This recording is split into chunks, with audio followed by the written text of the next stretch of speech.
مشاهدينا الأفاضل، طابت أوقاتكم. نشرة أخبار الفضاء الإريترية لهذه الفترة يصحبكم فيها محمود عبد الله بكفاح، والتي نستهلها بأهم وأبرز العناوين. إصابة 35 مواطنا بفيروس كورونا اليوم. البلاد تحيي اليوم العالمي للإيدز.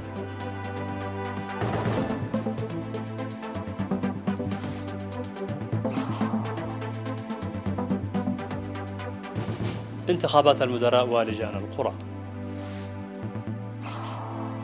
الكونغو توافق على عملية مشتركة مع أوغندا ضد ميليشيات متشددة. الناتو يتوعد روسيا بدفع ثمن باهظ إذا تدخلت عسكريا في أوكرانيا.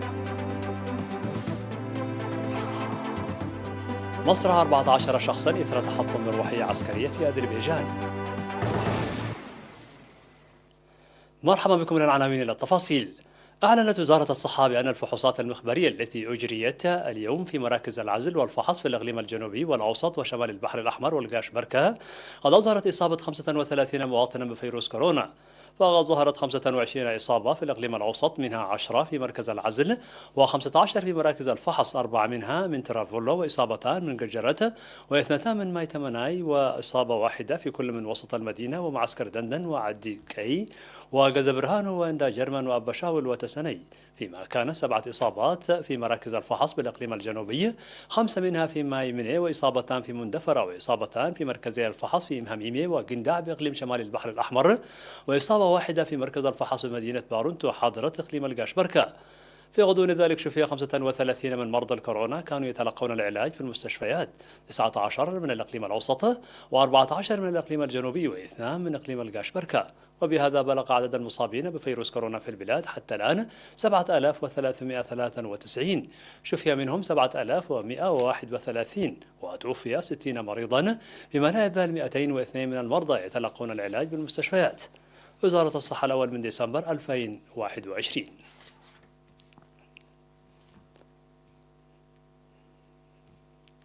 أحيت البلاد في الأول من ديسمبر اليوم العالمي للإيدز بقاعة مستشفى أوروت المرجعي بالعاصمة أسمرة تحت شعار القضاء على أوجه عدم المساواة وسيلة للقضاء على الإيدز. وألقى مدير فرع مراقبة الأمراض المعدية في وزارة الصحة الدكتور أريا برهاني كلمة قال فيها يمكن القول بأن أوضاع بلادنا الراهنة بخصوص الإصابة توجد في وضع جيد، إلا أننا نجدها مقلقة في مجموعات محدودة من شعبنا، مشيرا إلى أنه يمكننا المساهمة في الجهود الرامية للقضاء على الإيدز وجعل العالم مكانا أكثر صحة، وذلك بتقييم الأوضاع على أرض الواقع.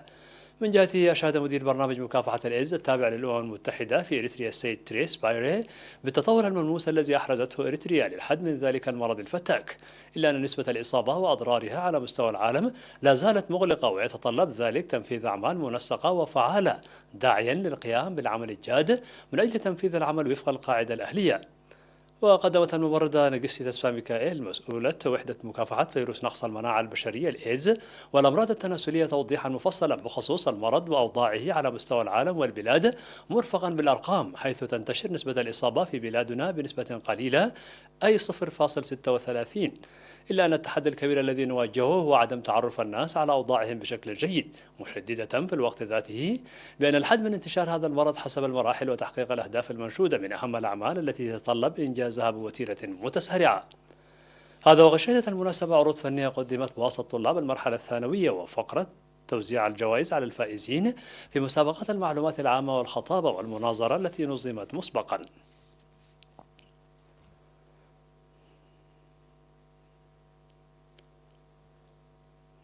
تجرى أعمال صيانة المجرى التحويلي للسيول في عتشومة بمديرية قندع بدعم الآليات، وأوضح المهندس كاساتي قبرتنسائي من المشرفين على العمل إنجاز 50% من أعمال الصيانة التي تتسارع لإكمال منتصف هذا الشهر قبل حلول موسم الأمطار الشتوية.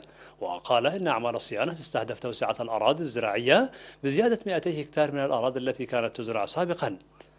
هذا وقد انهار المجرى التحويلي في عتشوم الذي قامت الحكومة بتشييده عام 1997 بسبب السيول القوية عام 2019.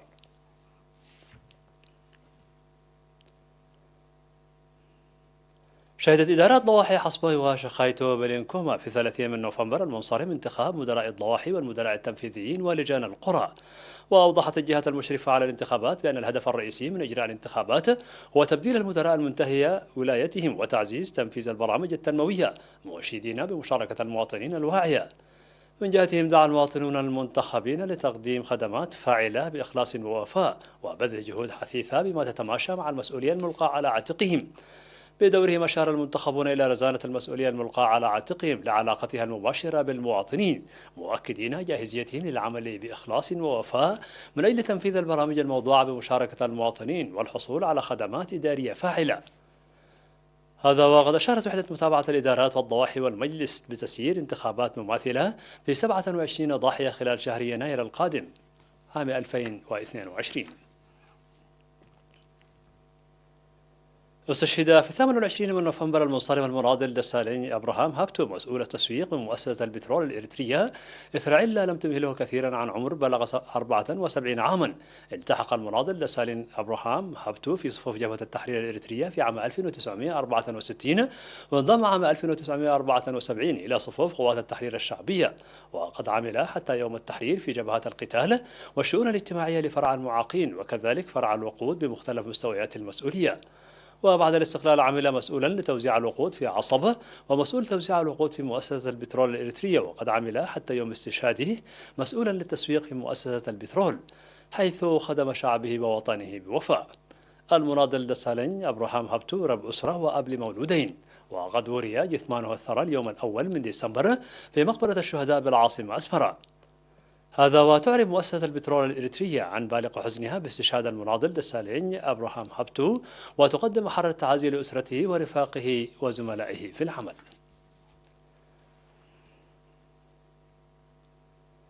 مشاهدينا الأفاضل، كانت هذه الأخبار الداخلية. فاصل قصير ونوافيكم بالأخبار العالمية. معنا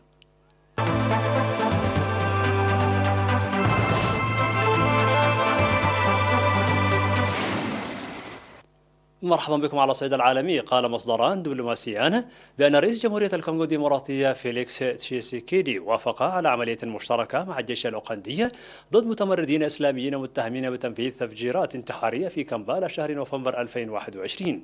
وقال تنظيم الدولة الإسلامية أن الفصيل المحلي التابع له والذي يعرف اسم القوات الديمقراطية المتحالفة مسؤول عن هجوم وقع وأودى بحياة 7 أشخاص من بينهم المفجرون الثلاثة، وأصيب فيه عشرات آخرون. وأثارت أنباء العملية العسكرية التي ستتم عبر الحدود والتي لم تعلن رسميا بعد قلق بعض الكونغوليين الذين يتذكرون دور أوغندا في الحروب الأهلية التي انتهت عام 2003. ورفضت السلطات الأوغندية التعليق، لكن وزير خارجية أوغندا قال في الأسبوع الماضي أن بلاده لها الحق في ملاحقة القوات الديمقراطية المتحالفة في الكونغو، حيث تنشط الجماعة منذ عقدين واتهمت بتنفيذ عشرات المذابح في السنوات الماضية.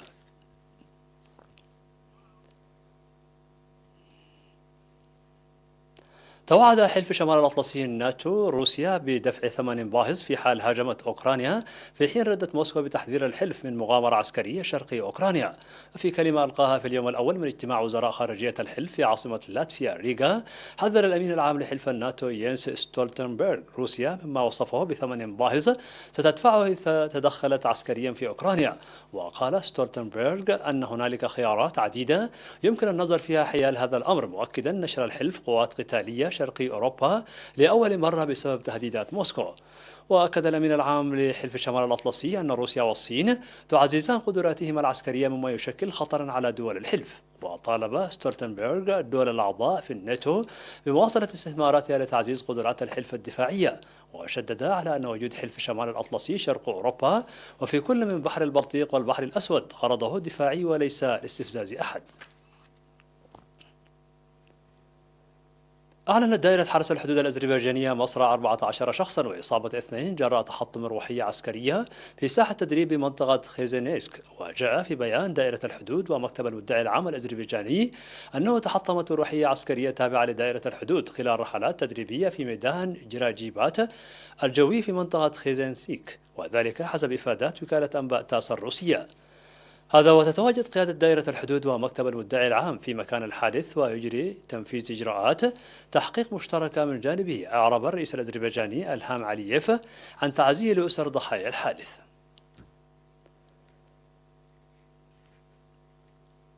تمكن خفر السواحل باليابان من إنقاذ رجل يبلغ من العمر 69 عاما في المياه العاصفة قبالة السواحل اليابانية بعد أن أمضى 22 ساعة في المياه حسب تأكيدات خفر السواحل. وقد وصف أحد المسؤولين بقاءه على قيد الحياة بأنه معجزة. وكان الرجل الذي لم يتم الكشف عن اسمه بمفرده على متن قارب بالقرب من محافظة كاجوشيما الجنوبية الغربية الواقعة بين بحر الصين الشرقي والمحيط الهادي.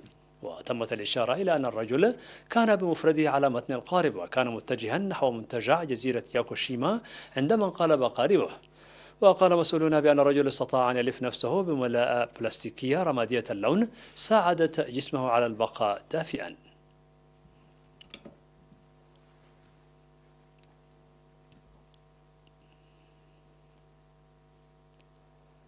مشاهدينا الفاضل، في نهاية النشر لكم تذكير بأبرز ما جاء فيها من عناوين. إصابة 35 مواطنا بفيروس كورونا اليوم.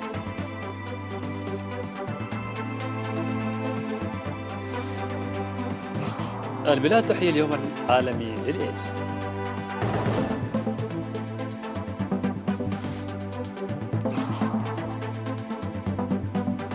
إجراء انتخابات المدراء ولجان القرى.